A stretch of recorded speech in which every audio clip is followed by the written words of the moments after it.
the problem here in the Philippines is inuna nila yung pagkonsinte. Ito, tinitingin ko rito, pagkonsinte. Bakit?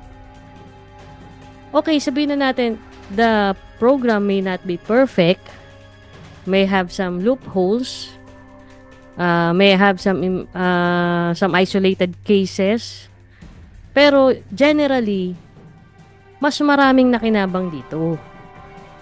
And, meron nga akong isang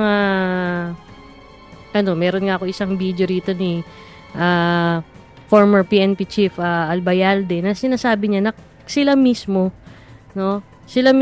sa kapulisan, sila na mismo yung nagtatama sa mga mali ng iba nilang mga kasama, no? Sila ang minsan nagrereklamo pagka merong mga nangyayaring kalabisan diyan sa mga police operations.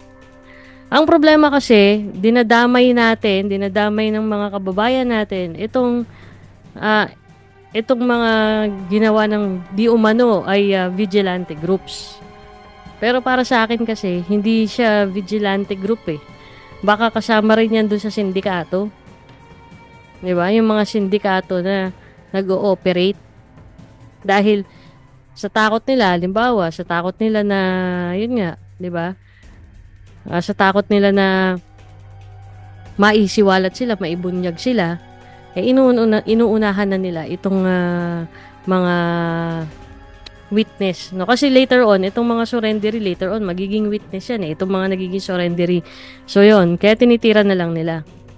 So, yun bang mga bagay na yun, dapat mong isisi kay Tatay Digong, kay PRRD? Samantalang, hindi naman siya ang involved doon sa mga operations na yun. O kung involved siya, patunayan natin. Patunayan ng mga nag-aakusa. Pero kasi, as far as I am concerned, there is almost 2 million. Tandaan niyo po yan. Almost 2 million. Kumpara mo doon sa inirereklamo ninyo na 43 na kaso. Na sinabi niyo pa 30K, yun pala 43 lang. Kumpara niyo naman doon sa 2 milyon na nasagip ng mga adik. Diba? Sasabihin na naman nila hindi nag-iisip ang mga katulad namin. Pinipilit ninyo ang isang bagay na alam naman ninyo mali. No? Dahil lang anti-Duterte kayo. Diba? Isipin nyo na lang, itong ginawa ni Pangulong Digong, ni dating Pangulong Digong, para sa kinabukasan niya ng mga kabataan. Kasi mostly ng mga kabataan, sila yung prone dyan sa ipinagbabawal na gamot na yan. Diba? Alam mo, minsan, naiisip ko, tayo bang mga Pilipino talaga bang gusto natin itong bibigyan tayo ng serbisyo na binibigyan tayo ng, itong serbisyo na binibigay sa atin na yung serbisyo na bibigyan tayo ng dignidad? Di ba? Bakit may mga iba na ganito yung paniniwala? Samantalang kitang-kita naman na mas matahimik, mas maganda at mas maayos ang bayan noong panahon ni Tatay Digong. Hindi siya perpektong gobyerno, marami siyang kapalpakan dahil napakarami pa ring anay sa lipunan, no? Anay sa gobyerno. Kaya nahihirapan siyang ipatupad ito ng kabuuan. No, nang wala talagang ang tawag diyan, full proof. Nabubulol tuloy ako. Full proof. Yan. No? Walang gano'n na programa. Dahil lagi talaga may masasagasaan at masasagasaan dyan.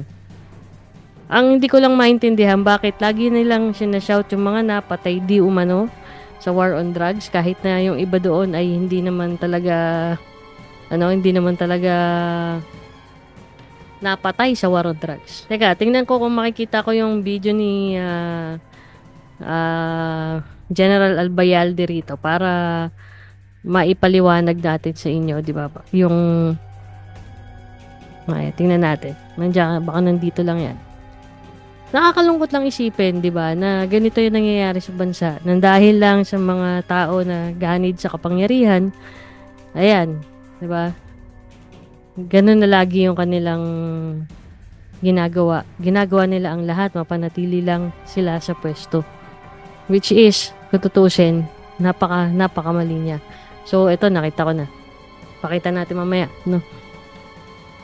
Guys, meron nga, i-comment ko rin yung dalawang party list na nagsabi na dapat may mga kinukonsiderang bagay ang ating gobyerno kung bakit dapat pabalikin si Tatay Digong dito. 'Di ba? Kasi nga, matanda na yung tao. 'Di ba? And hindi nga natin alam kung gaano katibay yung ebidensya na yan eh. 'Di ba? This internal conflict, no, this internal conflict of our policemen to ordinary criminals ay medyo ano yata, no? Medyo hindi yata tama na sasabihin natin na ipapanagutin natin yung isang tao na malinis lang ang layunin nung kanyang ipinatupad ang batas na yan. Kapag nasa ground na kasi ang mga pulis, kapag nandun na sa ground, wala na yan direct order sa makukuha mula sa Malacanang. 'Di ba? So ngayon, pag nandun na sila sa ground, ang ano nila, i-apply nila yung training nila doon, yung na-train nila na ano, na kumbaga napag-aralan nila doon sa kanilang pag-aaral ng pulisya. 'Di ba? Yung tinatawag na rules of engagement. Pero sumasablay sila. Bakit sila sumasablay? Kasi nga nandun na yung ito. Ito. Share natin to. Yung kay Albayalde. To tell you the truth, no, kahit na pag personal na ganon, hindi po namin napapag-usapan yan, yung war on drugs. We just followed yung kung ano yung nandun na stipulated doon sa sinasabi ng Oplan Double Barrel. Which is doon sa, kung titignan mo, kahit pagbaligtarin mo yung Oplan Double Barrel, wala pong nakalagay doon na pumatay. No, probably the President, yes, naririnig po natin nagsasalita over the TV, sa news, na gano'n. Pero wala po siyang binigay. Never po siyang nagbigay ng direct or indirect order sa amin. Personally, naririnig po namin, and kung makita po ninyo ang naging action namin, especially ako, wala po akong inutos whatsoever sa mga kapulisan natin na sumunod dun sa sinasabi ng dating presidente na gano'n kung anong naririnig nila sa TV. We stick to the plan and we stick to that concept na nakalagay po doon, stipulated, explicitly written doon sa Oplan Double Barrel na yon, to follow the rule of law and to respect human rights. Nandyan po yan. And never po in the history of the Philippine Constabulary or the Armed Forces of the Philippines or even the PNP na yung word na neutralization is synonymous to the word na kill. Kahit tingnan nyo po sa thesaurus yan, hindi po synonymous synonymous yung word na neutralization ng kill. Never. Tinignan ko na rin po yan sa dictionary. Lahat po yan went under investigation. If you remember, wala po kaming tinolerate na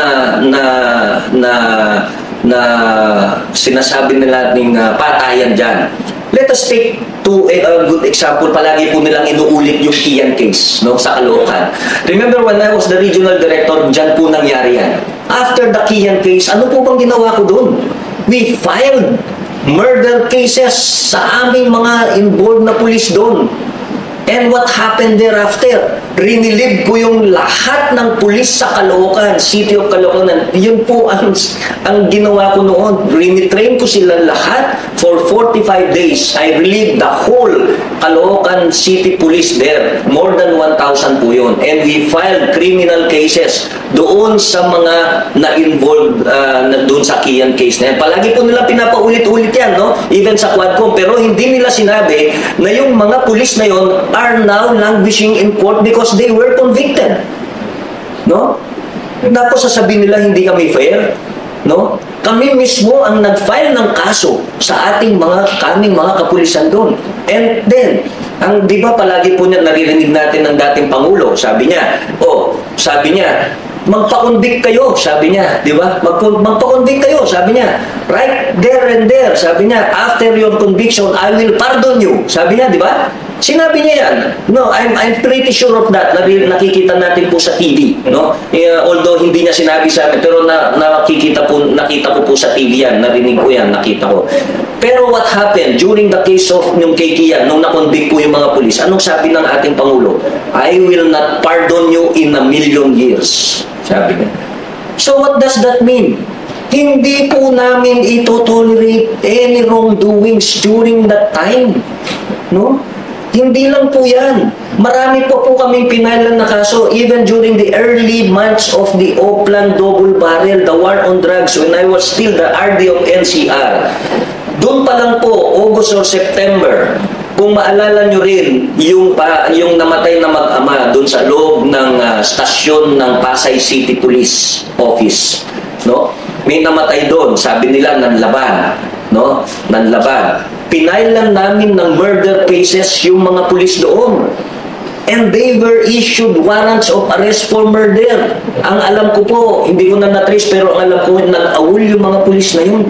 Twice yun. Kasi twice pong nangyari yan. Kung di po magkamali, isang August or September yun. That was the first time, hindi ko po makalimutan yan, that was the first time na mag-appear kami ni Senator Bato, Chief pa siya noon, General Bato de la Rosa, doon sa Senate hearing, na kung saan umiyak pa siya noon. Di ba? Naalala po ng mga taong bayan niya, I'm sure, the first time na umiyak kasi nabash pa siya noon. No? Nabash pa siya noon. Kaya, ang sinasabi na, we never tolerated wrongdoings. We never tolerated abuses of our policemen. In fact, nung ako na po, madagdag natin, paano natin na control yung mga pulis na yan? It was only during our time, from 2016 hanggang 2019, where we dismiss 3,574 na erring policemen. It was only during my time na 15 days, in 15 days time, meron kaming desisyon at resolusyon doon sa kaso mo. Kasi dati tumatagal po yan 90 days, 120 days, 15 days. Kaya po, and also, kinastigo nating pulis noon mahigit 12,000 na pulis, no? Hindi po natin never tinolerate yung mga erring wrongdoings ng ating mga kapulisan noon. And it was also during my time when I was the chief of the PNP, ito po for the record, that I established the Integrity Monitoring Enforcement Group headed by a one-star general, precisely to go after erring policemen. Yung mga nagbabangketa, yung mga hindi pumapasok, yung mga 1530, yung mga tatamad-tamad, yung mga bastos, mga walang galang, yun po ang ginawa natin. Doon tayo nag-concentrate nung panahon po natin while we are doing the Oplan Double Barrel noon. No? Wala po tayong inutos sa ating mga kapulisan. Meron po siguro sinasabi nila may mga namatay na ganyan. Baka naman pati po yung mga namatay sa reckless imprudence resulting to homicide, yung mga massacre. Remember, meron po pong na-massacre sa dahil sa mga farmers, mga nag-aaway, mga landlord versus the farmers, no? Baka lahat yan sinamap na yun, no? Pero it's unfair din po naman. Although hindi ko po ito, tandaan po natin mga kababayan, hindi po namin justify not a single death. No? Not a single death. We are not justifying here a single death. No? I believe one death is too many. Yes, no? Sino po bang gusto? Pero what happens on the ground, no? Yung pong nangyayari sa baba. Kung ikaw ay isang commander sa taas, meron po tayong sinasabing chain of command. Yung nangyari po doon sa stasyon, no? Nandun pa po yung team leader niya. Nandun pa po yung chief of police niya. Yung chief of police, nandun pa po yung district director niya, if you're the RD of the regional director ng NCR. And then nandun pa po yung staff mo, nandun pa lang yung regional director, no? So what happens on the ground is not necessarily the fault or the command or utos man, whether directly or indirectly, coming from the regional director or even from the chief of the Philippine National Police. Not unless narinig mo no? Not unless na narinig mo or even na sinabi niya or even written or unwritten or directly or indirectly na nag-utos siya ganun, which we never did. Never po naming sinabi yan. Palagi po nating sinasabi noon, we follow the rule of law. No, kaya po kapag merong lumalabag sa amin sa batas, we make sure that we file a case against them. Ngayon, hindi po ba nung panahon din ng war on drugs, marami rin pong namatay? No? Marami rin pong namatay na pulis sa police operations natin. Marami din po. Bakit hindi po nila tinatanong yun? Bakit din hindi nila tinatanong yung mga pinatay na mga drug pushers before? Yung renape na 2 years old, yung renape na 3 years old, yung renape na 7 years old because of drugs. Ngayon, naririnig na po natin yan. Kailan lang? I'm sure alam nyo na ako po'y may balak na tumakbo. For so many years, ilang buwan pa lang, 2 months ago, galing po tayo sa isang patay, 21 years old. 21 years old, pinagpupukpok ng 4 na binatilyo. Ang excuse nila, ang sabi nila, sorry po, kasi napagtripan lang po namin siya. 21 years old, meron siyang daughter na 2 weeks old. Ano yun? Diba? Why are we one-sided here? Diba? Hindi po ba kaya tayo sumasakay na lang dito sa politika? Hindi kaya po ito naging political issue na? Di ba? Hindi po kaya ito nagiging rason kung bakit tayo nagiging divided na as a Filipino people? Ayan, patigil ko na dito kasi masyado na mahaba. No? Ayan. Malinaw po mga kababayan ang sinabi ni General Albayalde. Ito kasi, no, nakikita lang kasi nitong mga anti-Duterte. Tayo naman, whether or not, anti-Duterte ka o pro-Duterte ka, ang punto natin dito ay, yung totoo. 'Di ba? At ano yung tama. Okay, nandun na tayo, no? Napatay ng pulis, yung suspect, o hindi kaya may nadamay dun sa operation na inosente. Pero, mismo, sinabi na ni Albayalde, yan yung sinasabi ko. Lagi ko sinasabi na sinasagot ko doon sa mga nangangatwiran ng hindi tama. Lagi ko sinasabi sa kanila na ito, mga pulis na to ay nakasuhan at mismong ang nagkaso sa kanila ay ang PNP mismo. Kung ngayon masasabi mo extrajudicial killing. 'Di ba? Mga masasamang loob po to. Ang sabi nga ako po kasi as a former member ng BADAC, alam ko kung paano gumagana ang mga sindikato ng droga. Totoo po yan. Hindi sila basta-basta makukuha sa pakiusapan. Kasi kahit ilang beses mong pakiusapan ang pusher, lalo na't alam niyang meron siyang proteksyon o protector, mas mayayabang pa po yan doon sa mga barangay officials na nandito. 'Di ba? Kasi alam nila, pwede nilang bali-baliktarin ang batas. Noon yun. Nung panahon ni Tatay Digong, hindi nangyari yun. Hindi nila kinaya. Meron hong tiyanggi dito sa amin noon, Shabu Tiyanggi, sa barangay namin. Pero nung panahon ng war on drugs, yung pong Shabu Tiyanggi na yan, na 3 dekada na namamayagpag dito sa lugar namin, na wipe out po yan. At marami pong mga gumagamit doon sa lugar na yon ang napagbagong buhay ng war on drugs. Kaya, sa totoo lang, mga kababayan, ang nakakalungkot lang ngayon, kapag ito, tumagal-tagal pa yung ganitong trend, babalik tayo sa dati. Kaya minsan, naiinis na rin ako doon sa mga nagsasabi na gumawa ng illegal, labag sa batas, hindi ginalang yung karapatang pantao. Itong mga ito, dahil masasamang loob to, lawless elements to, bawas po ang karapatang pantao niyan. Alam naman po natin yan. Basic po yan. Kaya nga po nakukulong pagka napatunayang nagkasala.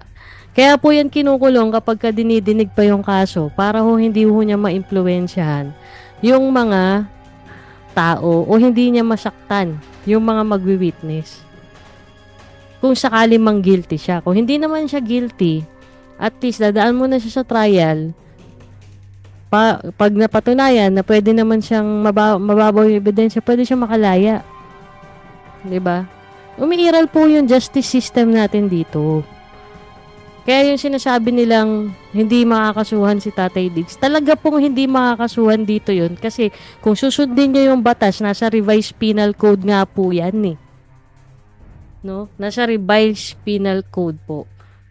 Na kapag ka ikaw ay nagpapatupad ka lang ng batas, nakagawa ka ng krimen, halimbawa nakapatay ka, o hindi kaya yung inutusan mo, binigyan mo ng direktiba, nakapatay, accidentally, no, hindi naman sinasadya, pagtupad lang sa tungkulin, self-defense lang, dahil pinatutupad nila yung batas, ay free po siya sa criminal liability. Hindi po siya liable doon. Hindi siya criminally liable. Pero na lang kung talagang, halimbawa, sumusuko na, nakaluhod na, no, nakayuko na, tinira mo pa, yun ang mali. O hindi kaya nakakulong na, saka mo tinira, nandun na siya sa selda.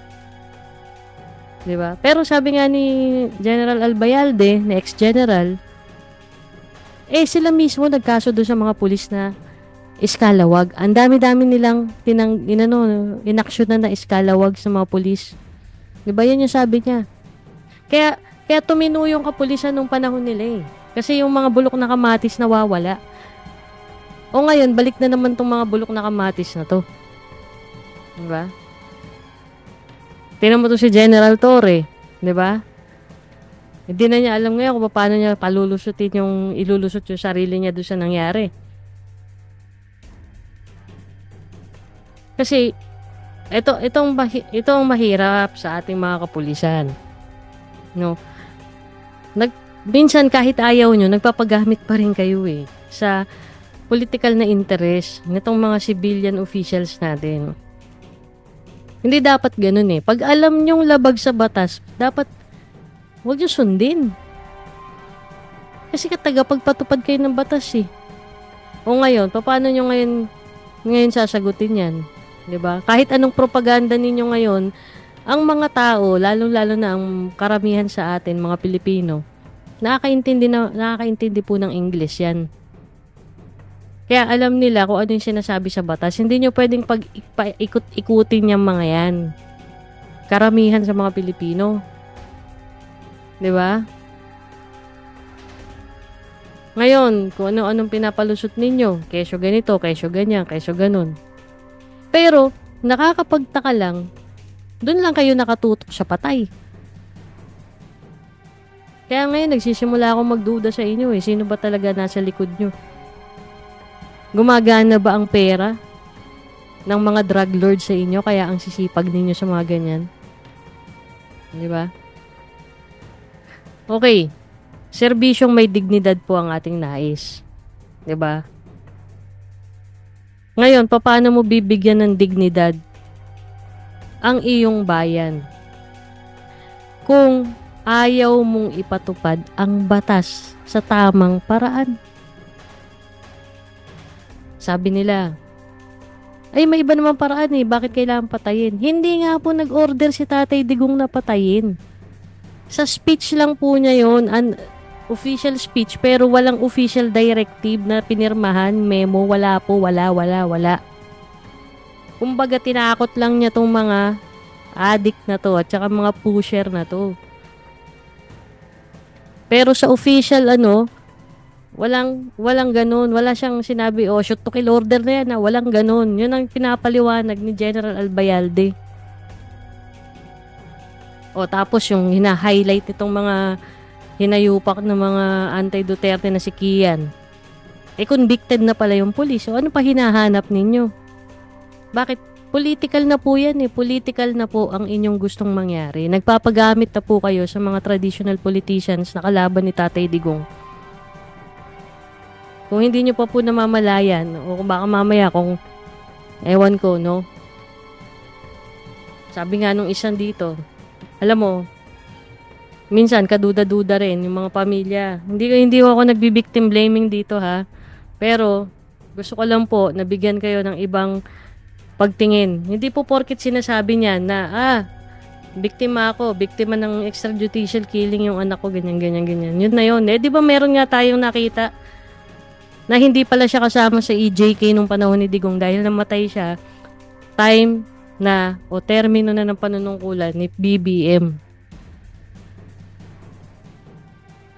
Napakahirap, no? Napakahirap talaga na ipaintindi sa ilan na hindi pa rin nakakaintindi hanggang ngayon. Gusto nating maging Singapore. Ito mismo, yung ginawa mismo ni Tatay Digong, yun ang ginawa ng mga Singaporean. Pero never nilang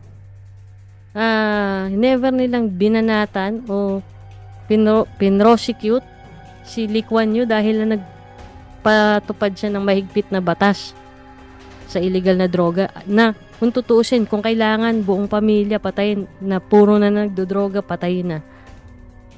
Ganon. Kasi nga sumisira nga ng buhay. Diba?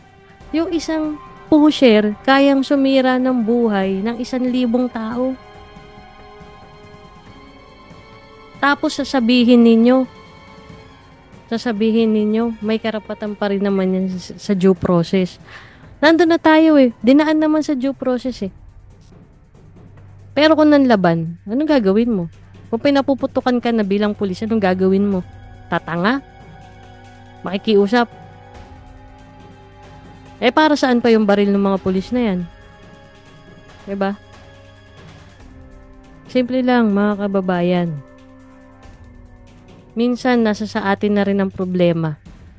Kaya meron tayong gobyernong walang kwenta. Ngayon, boboto na naman tayo. Mag-isip-isip tayo ng iboboto natin sa Mayo 12, ha? Alam nyo ho na iba ho ang pamamalakad ng gobyerno sa simbahan. Ang inyong paniniwalang pangrelihiyon ay hindi nyo ho pwedeng ipilit sa ating pamahalaan. Dahil po ito po ay hiwalay na usapin.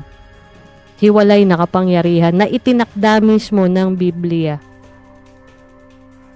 Kaya, yung mga nagbabanal-banalan dyan, sige nga po, tignan nyo nga po yung katotohanan.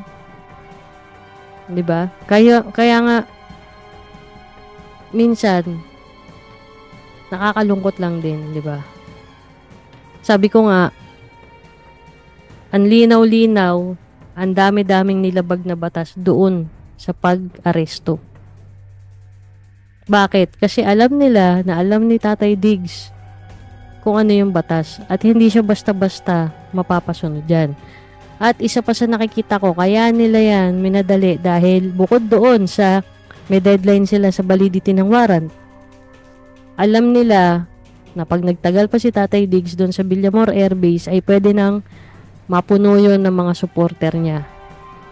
Magkakaroon na ng time yung mga supporter niya na makabawi. Yun lang yun O ngayon, kanya-kanya silang palusutan, kanya-kanya silang deny. Ginagawa pa tayong tanga. Obvious naman na nakipagtulungan sila sa ICC tapos sasabihin nila hindi sila makikipagtulungan at hindi sila nakipagtulungan. Para naman tayong ginagawang bopols niyan, di ba? So yun. Ang sa akin lang, mga kababayan, hindi kasi tayo tumitingin sa result, yung greater picture, yung bigger picture nung nangyayari. Ang tinitignan lang natin, kung ano yung kaliit nito na ito, butas to butas. Hindi ganun yun Kaya tayo hindi umuunlad kasi merong ibang hinahatak na tayo pababa. Gusto pa rin nating iligtas. Which is tama naman. Pero kung ayaw niya sa sarili niya na iligtas yung sarili niya, anong gagawin mo kung sila mismo sa sarili nila ayaw nilang tulungan ng sarili nila, mga kababayan? Nasasaktan na tayo, hinuhold up tayo, dinudukutan tayo, binabastos tayo, ginagahasa yung mga kapatid dating babae. Anong gusto niyong gawin? 'Di ba? pananatilihin nyo pa rin yan sa sistema natin. Di ba?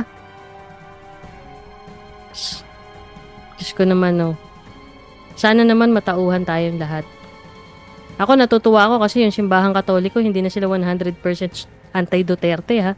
Meron na talagang nagrarally na suportado nila si Pangulong Digong. At saka hindi na to usapin ng war on drugs lang, eh. Usapin na to ng soberanya natin. Usapin na to ng pangalan ng bansa natin na nilagay natin sa kahiyan. Usapin na to ng pambabastos sa ating mga hurado, sa ating mga hukom dito sa Pilipinas.